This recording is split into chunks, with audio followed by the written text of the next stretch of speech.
রাষ্ট্রায়ত্ত মিল বন্ধের প্রতিবাদে দর্শনায় কেরুচ চিনিকলে আন্দোলন কর্মসূচি। দামুড়হুদা প্রতিনিধি মোহাম্মদ ইয়াসিন আরাফাতের তথ্য ও ভিডিও চিত্রে ডেস্ক নিউজ।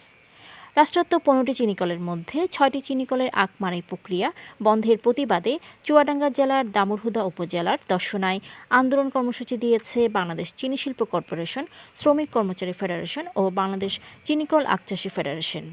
আজ সোমবার সকালে কেরুচ মিলগেট এলাকায় টায়ার জ্বালিয়ে প্রতিবাদ সমাবেশ করেন।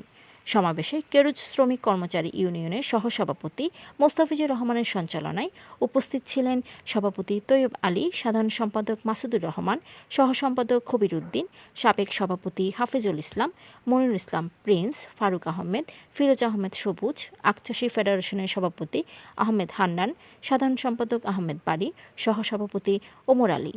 এ সময় মাননীয় প্রধানমন্ত্রীর বরাবর খোলা চিঠির মাধ্যমে 6টি চিনিকল বন্ধ না রেখে 15টি চিনিকলই চালু রাখার আকুল আবেদন জানান বক্তারা।